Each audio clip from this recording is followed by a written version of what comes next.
Yo, yo, check. Alright, we're good. Welcome to another video, guys. GZTV here. We are back. Today's video, we are going to be talking about the 7th episode of the Netflix series Dahmer. You know, obviously this show has been catching waves for how realistic it is to the actual events and how accurately depicted most things are in this series. Yeah, this episode is very emotionally hard to watch. I mean, it really sucks to watch this girl go through this and have to deal with a guy like Jeffrey just killing people next door to her, and her not knowing what exactly he was doing there, and just living in constant fear. And yeah, that's what it's looking like. You know, she called the police for months. They finally come. It's too late. You know, they act on the situation way too late, and yeah, that's the big idea. That would be the first time during this episode of Dahmer that it's very sad. Like hearing her say that, you know, they knew Dahmer was a monster based on all these calls they were getting, but they were in such a shitty area of the town that they didn't care. You know, Glenda knew he was a monster. Nobody was listening to her. There were people that hurt her, though, you know, and this episode kind of discusses that, people kind of reconciling and coming together and trying to resolve this and make sure their emotions are in check and kind of try to recover, because it didn't happen to her or any of her family members, but my goodness, the guilt, the fear, the disturbing reality that she lived next to a serial killer of 17 victims, it's going to haunt her for the rest of her life, you know.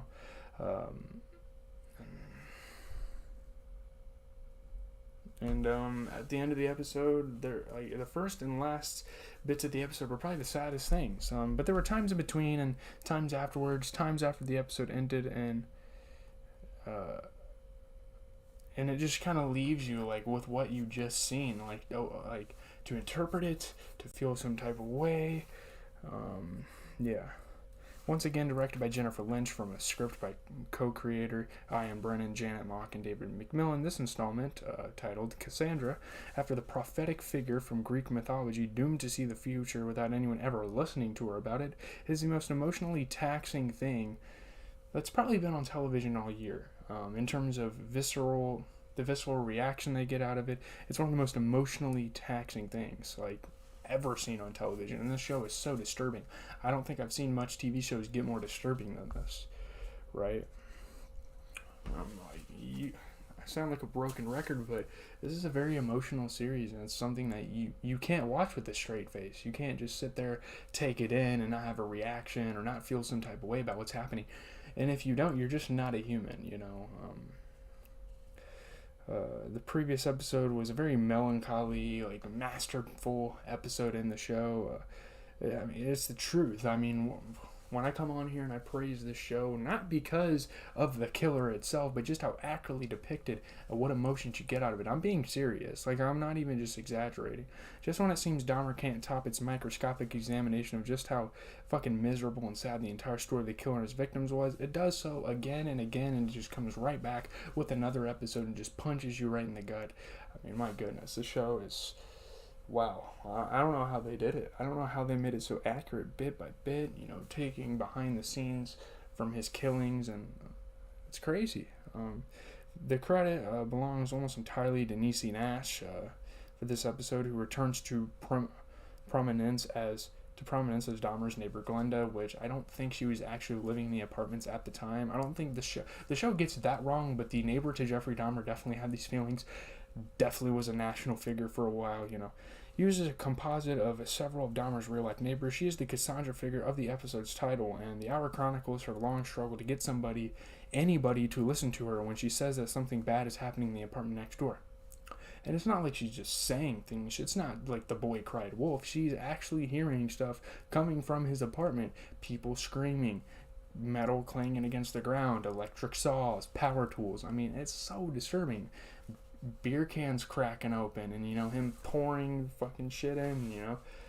She could overhear some of the conversation. She was right fucking there, and there was a vent, and she could smell everything, she could hear everything, but she couldn't see anything. So for the longest time, she was left in the dark. No one came to investigate, and then she that night of the guy escaping, she figures it out. Like, oh my goodness, I have been neighbors with a serial killer, and there was nothing I could possibly do more about it. The cops, as we've seen, ignore her habitually. That was a big problem. The police force back then, these black neighborhoods in these big cities, these metropolitan areas. When something bad happens, they just blow it off because, look, this place is bound to have bad things happen, and they have other things to worry about, supposedly. A 911 dispatcher doesn't even bother to get the number of the apartment where she's hearing screams, and warns her that if she keeps calling them, it'll be a boy who cried wolf situation, and they'll show up to the scene, won't see anything, and she will get in trouble for trying to frame someone, pretty much, which that's obviously not what would have happened if they would have checked his apartment. They just, yeah. The building manager, who's also blown off for calls about the screaming and the power tool noises, just kind of throws up his hands when she reports that another tenant was last seen with Jeff before disappearing off the face of the earth. And I feel sympathy for this building manager because, what the hell is he supposed to do? He could try to evict Jeffrey, but Jeffrey did all he could. He did all the mind manipulation he could to stay in this apartment and continue killing people because he knew that if he moved anywhere else, he would have got caught in an instant, That's the thing. He does at least agree to evict Dahmer on the account of the smell coming from his apartment, which is frankly impossible for anyone to ignore. It's fucking decomposing flesh. I mean, I've said this before, I've never smelled decomposing flesh before, and based on the description in the show, I don't want to smell it, okay? And even after the news break, she gets evacuated from her apartment along with everyone else in the building and is subjected to both reprimands and grotesque curiosity by her company's human resources department, which is upset about the statement she's made to the press about the cops' incompetence and really wants to know if she ever saw any of these zombies Dahmer was making. So the sick question, the sick curiosity, it's like, Are you gonna wonder about her fucking emotions? She lived by a damn serial killer. Do you think she endorsed these movements? I don't know. Obviously the show kind of forced this and made it way too stereotypical. But her company was like, we have conservative values. No company says that, okay? Especially to a fucking black employee. But that's pretty much what they were implying when they were having these conversations about her causing a disruptance in the workforce, There's an almost Rosemary's Baby vibe to what Glenda goes through. There's the apartment building setting for one thing, and the sinister neighbor aspect, and the pure terror of knowing something is wrong, but being unable to convince anyone else. Like, she knew it all along. Like, this guy was either a serial killer, a rapist. She didn't know what he was, but she knew he was a damn monster. She knew for a fact that he was doing something, and something was wrong.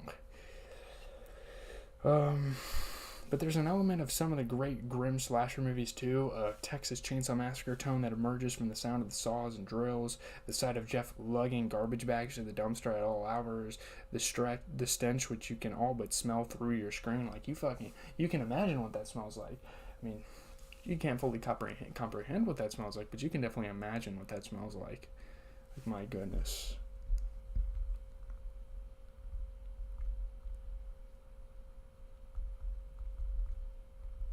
One second.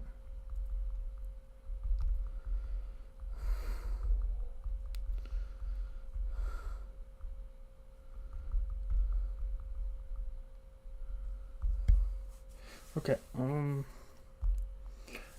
finally, there are the actions towards Glenda of Jeff himself. Like, he actually had interactions with her, which is even worse, right? Once he served his eviction notice, he realizes who the main complaint must have been and goes to visit her. Of course she's the main fucking complaint. She's next door and your apartment smells like ass. And she has every reason to complain. But obviously, he's very, very reluctant to move out. Glenda lets him in, an unimaginable act of courage that perhaps she saw as preferable to leaving an angry Dahmer pounding on her door. Because you don't want to make this guy angry. If she takes some of the context of what's been going on outside the apartment, she knows that this guy is up to no good. So she lets him in, right? Jeff seems conciliatory, and hey, he's even brought her a present, a sandwich. What the fuck first of all, what kind of fucking present is a sandwich? I'm not taking that as a present. I'm literally throwing it at him, like football style. Patrick Mahomes throwing a dime into his face, okay? Let's be honest. I'm not eating a fucking sandwich from a guy whose room smells like dog shit, alright? Like, if a kid with BO came up to me and gave me like a drink of water, I'm fucking smacking it out of his hand, alright? That's just how it goes. He said he used to be a butcher. It's just meat. Who fucking knows what that was? It could have been flesh. And I think this scene kind of comes back to the actual case, like the speculation that he could have been feeding his neighbors like actual meat, and people that came over and he didn't kill, he could have been feeding them actual like human flesh. Not actual meat, human flesh I meant. Glinda refuses to eat it, of course, very smart, and then we see a side of Jeff we haven't really seen before. A guy who's deliberately trying to frighten someone. He's killed people, he's a very evil person, but through it all, he's never actually tried to scare anyone. He's just tried to get people under his control through anger,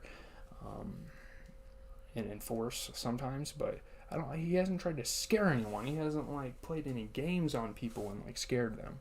He keeps insisting that she eat the sandwich. Eat it. Like, no, she's not going to eat that sandwich. He demands that she take back her complaint to the building manager. Of course, your room smells like shit. Why would she do that? She offers to do so if he'll divulge the location of the missing tenant, which he says, I don't know where the missing tenant is. Of course you fucking don't, because he's in a dumpster probably being taken away to the compost. When he finally leaves, her fear washes over her like a wave. Like, it's just like relief. She's like, oh my goodness. She's like gasping. Like, oh my, that's how scared she was. And she says she's not scared of him in the confrontation. But obviously, she's not scared, she said. But obviously, if she said she was scared of him, yes, I'm scared of you, Jeff. No one says that. That's just going to let your guard down, show the weakness, show that you can get manipulated by this guy. And she was not falling for that. Then sure enough, he keeps bringing guys back to his apartment, and the saws keep buzzing, and the screams keep ringing out. Do you think he was going to stop because of an eviction notice or a complaint? No.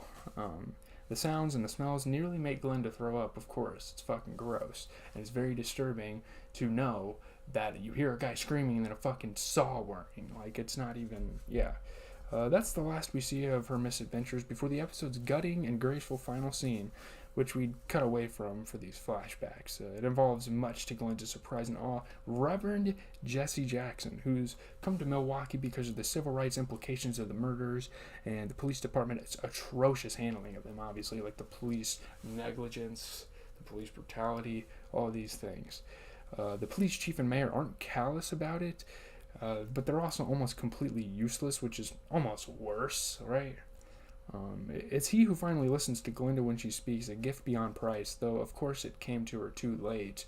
Like, it's nice that she gets to console this with someone, but it's like, where was that a while ago? It's a metaphor for all the social ills that plague our nation, some racial commentary. Like, although Jeff wasn't necessarily racist for what he's done, he honestly proved racism, systematic racism. That's what he did there. And I'm not going to praise him for that because he fucking killed people in the process, but he opened the eyes. Officers are fucking disgusting and horrible. Like, they don't give a shit about people of color, and it doesn't make sense.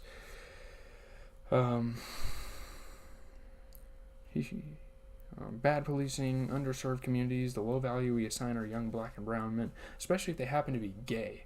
I mean, he absolutely nailed it. Fucking nailed it. Hit the nail on the head with this social message at the end there.